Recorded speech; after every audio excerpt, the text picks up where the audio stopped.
El tema que nos reúne hoy día es la reanimación cardiopulmonar a cargo del doctor José Huanca Mendoza, médico de emergencias y desastres, rotante aquí en el hospital. Bienvenido, doctor. Puede usted iniciar su charla. Buenos días, ingeniera. Buenos días con todos los participantes. Bueno, mi nombre es José Luis Huanca Mendoza. Soy residente de Emergencias y Desastres de la Universidad Católica Heredia. Estoy rotando en el servicio de gestión de riesgo, ¿no? Bueno, en esta oportunidad he sido invitado para dar la ponencia de reanimación cardiopulmonar básica. Bueno, iniciando con la exposición, vamos a hablar un poquito de lo que es el RCP en el tiempo, ¿no? El RCP se desarrolló a finales de la década de 1950.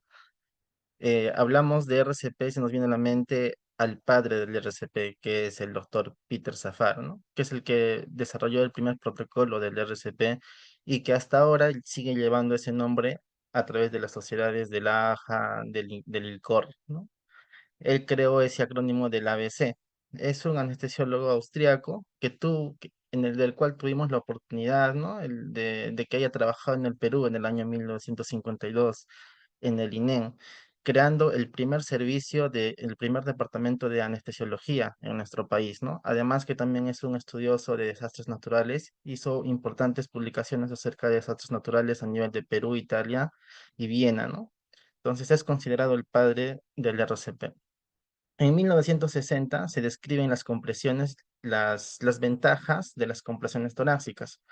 Y en la década de los 70 se desarrolla el primer DEA, ¿no? El desfibrilador externo automatizado. Y desde el año 2000 en adelante, cada 5 años se desarrolla la ciencia de la resucitación publicado por el ILCOR. El ILCOR abarca varias sociedades, ¿no? Las europeas, el AJA, etcétera, y publican los algoritmos nuevos según los estudios avanzados a través del RCP. El último consenso fue publicado en el 2020, ¿no? Se espera que el próximo año sea publicado una nueva actualización del RCP en el tiempo. Y vamos a estar evaluando qué es lo que se ha actualizado en el último consenso del 2020 del RCP, que bueno, el año pasado hubo una pequeña actualización en el RCP avanzado. Bueno, que no se va a tocar el tema, pero sí, ¿no? Cada año salen nuevos estudios en este ámbito del RCP, ¿no? Pero los estudios de consensos grandes se publican cada 5 años. Bueno, hablando de paro cardiorrespiratorio, ¿no? Como definición, es la interrupción brusca, inesperada y potencialmente reversible de la respiración y la circulación espontánea, ¿no? El objetivo del RCP en un paro cardiorrespiratorio, como vemos acá en la figura, es protección del cerebro, ¿no? Y la protección del cerebro va a estar netamente relacionado con el tiempo transcurrido de, de la no circulación sanguínea, ¿no? Entonces, cuando hablamos de un paro cardiorrespiratorio, que nos venga a la mente que mi objetivo de hacer RCP es proteger el cerebro. Entonces, todos los estudios que se hacen en base al RCP van direccionados a eso, ¿no? A la protección neuronal, ¿no? A veces escuchamos el término de que el tiempo es neurona y es muy cierto. Conforme avance el tiempo, hay más daño cerebral. Entonces, los estudios nos ayudan a enfocarnos en recuperar neuronas, en ver el pronóstico y en ver las secuelas que va a dejar mi paciente post-RCP, ¿no? Entonces, en nuestra cadena de supervivencia, el sexto eslabón que se añadió en la última actualización es la de recuperación, que voy a mencionar más adelante, ¿no? Entonces, a partir del minuto 10 de que el paciente presenta una parada cardiorrespiratoria sin recuperación espontánea de la circulación, ya hablamos de un daño cerebral casi seguro y que va a dejar secuelas. A partir del minuto 10, entonces ya vamos a hablar de un paciente con secuelas y conforme pase el tiempo, estas secuelas van a ser más o menos importantes, ¿no? Entonces, hasta el minuto 4 es un tiempo ideal para sacar a un paciente de un paro cardiorrespiratorio, pero como vemos acá en la curva de Drinker, conforme pase el tiempo, hay menos probabilidad, ¿no? Hay mayor probabilidad de secuela neurológica. Entonces, hablando netamente de la reanimación cardiopulmonar, estas son técnicas y maniobras que tienen como objetivo establecer la capacidad respiratoria y la actividad cardíaca del individuo. Básicamente, nos vamos a enfocar en el paro cardiorrespiratorio en esta cadena de supervivencia. Acá vemos dos cadenas de supervivencia, que es la del paro cardiorrespiratorio intrahospitalario y del paro cardiorrespiratorio extrahospitalario, con algunas significativas diferencias, ¿no? Como vemos, el sexto eslabón en ambas partes de la recuperación, que es lo que se añadió en nuestra última actualización del INCOR en el caso del RCP. Vamos a desglosar cada una de estas y para ver cómo es que se actúa, cómo es que se actúa en diferentes situaciones. El soporte vital básico, paso a paso, va a ser primero empezando por una seguridad, respuesta, buscar la ayuda, ver vías respiratorias, que el paciente respire, conseguir un DEA, ver que la persona tenga una adecuada circulación sanguínea. Bueno, lo voy a desarrollar acá con más calma. En el paro cardiorrespiratorio, en el contexto de un paciente que se encuentra a nivel extrahospitalario, primero lo que se debe hacer es que el personal que va a atender a este paciente que se encuentra en paro cardíaco tiene que identificar el problema, ¿no? Estamos en la calle y vemos un paciente, una persona tendida en el suelo o que se ha desplomado de forma brusca, entonces yo me acerco, identifico la escena, pero tengo que mantener primero la calma y ver lo más importante, ¿no? Que mi escenario sea seguro, ¿no? No voy a hacer ninguna maniobra de RCP, no voy a empezar a actuar sobre mi paciente si es que la escena en la que yo voy a estar presente, en la que yo voy a actuar, sea una escena segura. Entonces, primero, en el paro cardíaco extrahospitalario, identificar el problema, mantener la calma y verificar que mi escena sea segura. Una vez logrado todo esto, entonces me acerco a mi paciente y hago lo que viene acá, lo que es el ver, oír y sentir. Veo a mi paciente que no hay una amplexación torácica adecuada. Me acerco para ver si hay algún tipo de respiración o algún tipo de sonido, porque también podría ser uno base en una obstrucción de vía aérea superior, alguna causa que haya desplomado a mi paciente. Y luego sentir. Sentir se refiere a la palpación del pulso carotidio, ¿no? La palpación del pulso carotidio no debe exceder más de los 10 segundos, ¿no? Entonces tenemos 10 segundos para ver si mi paciente no tiene pulso. Me acerco a mi paciente, no hay amplexación torácica adecuada, no escucho sonidos y palpo y no hay pulso, entonces estoy claramente frente a una parada cardiorrespiratoria. ¿Qué es lo que debo hacer en ese entonces? Llamar a nuestras centrales telefónicas en Perú, a los bomberos y al SAMU, ¿no? Al 116 y al 106.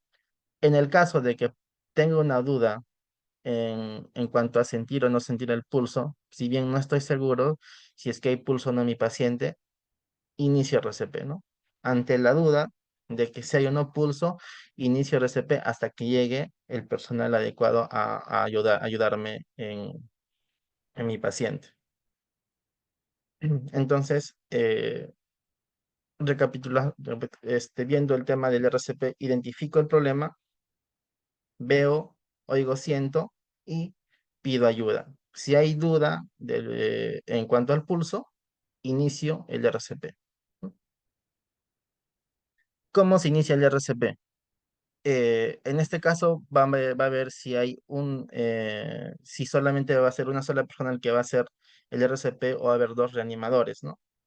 Si solo somos una sola persona, el que va a hacer el RCP tiene que, primero, al pedir ayuda tengo que enfocar a otro, si estoy en la calle, llamar a otra persona, a un tercero, decirle, designarle de forma directa que por favor llame a las centrales de comunicaciones. Ojo, cuando se designa una persona para que llame a las centrales de comunicaciones, se le designa con el dedo y se le designa puntualmente. No se dice al azar, es un gran error que cometemos, ¿no? Llamen a los bomberos, ¿no? Entonces la gente que está pasando por ahí puede pensar que se refiere a otras personas, ¿no? Entonces, pero si la orden se da directamente con la mano a una persona determinada, por favor, llama a los bomberos, entonces esta persona ya siente que tiene que llamar a los bomberos, ¿no? Si lo digo al azar, entonces muchos pueden pensar que otro lo está haciendo. Entonces, no, las órdenes siempre son directas y claras, ¿no? Designar que alguien llame al personal de los bomberos o del SAMU. Y bueno, eh, las guías se enfocan básicamente en este punto, en el tema de las compresiones torácicas de alta calidad, que tienen que ser 30 compresiones y dos ventilaciones, ¿no? En el caso de que solamente haya un solo reanimador y o esta persona no sea capacitado en el tema de ventilación, simplemente hace puras compresiones, ¿no? Si hay dos reanimadores y o al menos uno de ellos está capacitado en el tema de ventilación adecuada, ya se puede hacer la ventilación boca a boca. Pero si no se ha capacitado, el tema de las compresiones torácicas es lo más adecuado para hacer un RCP y para salvar la vida de mi paciente. Entonces, ¿cómo se realiza esto? Primero tengo que hacer la ubicación correcta, ¿no? En el centro del pecho, colocar las manos de la víctima entre los pezones y una mano sobre la otra, ¿no? Con los dedos entrelazados. Y la técnica, ¿no? Muy importante, la profundidad. Comprimir el pecho al menos 5 centímetros y el ritmo debe ser dentro de 100 a 120 compresiones por minuto y verificar, ¿no? Que en cada compresión haya una adecuada expansión de la caja torácica. Es muy importante que se dé esta expansión porque si no, no vamos a permitir que esta circulación llegue completamente a nuestro cerebro, ¿no? Entonces, eh, se enfoca básicamente la guía en las compresiones torácicas de alta calidad, ¿no? Y eso esto se hace con la práctica, ¿no? Entonces, el tema de educación en RCP debe ser algo constante y no solamente teórico, ¿no? Tiene que ser práctico. Entonces, acá en la imagen vemos cómo se coloca el personal que va a hacer el RCP con los brazos extendidos y hace el movimiento solamente de brazos, no hace el movimiento de columna de pelvis, ¿no? Netamente de brazos, ¿no? Y las compresiones a 5 centímetros de 100 a 120 por minuto y evaluando que se expanda la caja torácica de forma adecuada. Entonces, si hacemos esto, estamos ayudando bastante a nuestro paciente, mientras ya llega el tema de nuestro apoyo por parte de los bomberos y o del SAM. Bueno, para ver el tema del ritmo, acá voy a poner un video de la canción Straight Away que nos puede ayudar, ¿no? Para eh, obtener un buen ritmo en cuanto a las compresiones.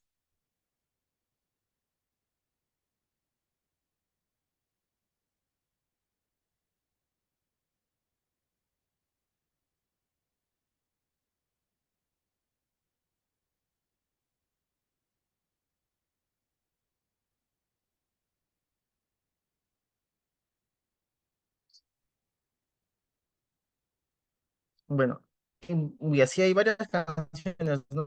Por ejemplo, también otro que se usa es el Baby Shark, que nos ayuda también a obtener estas compresiones de 100 a 120 por minuto.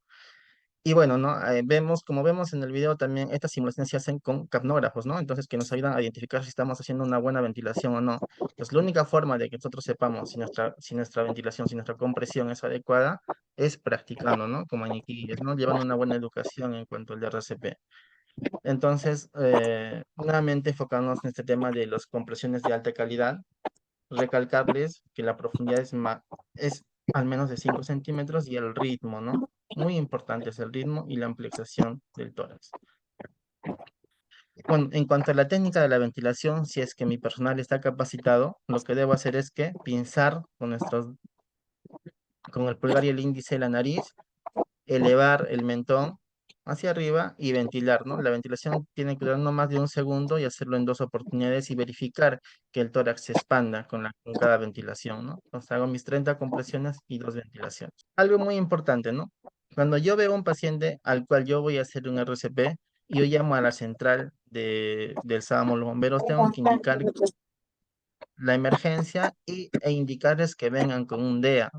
Entonces ya de por sí ellos ya al saber que es un paciente con paro cardíaco van a traer el desfibrilador, pero no está de más indicar que necesitamos un DEA urgente, ¿no? Y el uso del DEA también es un uso que se debe hacer de forma práctica, ¿no? Porque a veces, muchas veces por teoría no es igual. Pero los DEAs automáticos que están, bueno, que son de libre uso, tienen ya sus manual, que es muy sencillo en realidad tienen solamente que hacerse tres pasos. Uno, encender el DEA. Y segundo, colocar los electrodos. Cada DEA tiene una imagen de un tórax con dos electrodos, ¿no? Y nosotros debemos hacer lo mismo, colocar la misma imagen del DEA. En algunos casos es en la misma altura en el tórax, otros casos lo colocan generalmente acá, uno anterior y otro un poco lateral. Luego, encender y el DEA mismo va a verificar el tipo de ritmo que tenga el paciente si es un ritmo desfibrilable o no. En caso el DEA reconozca que el ritmo de paro de mi paciente es un ritmo no desfibrilable, entonces va a indicar que se continúe con las compresiones torácicas, ¿no?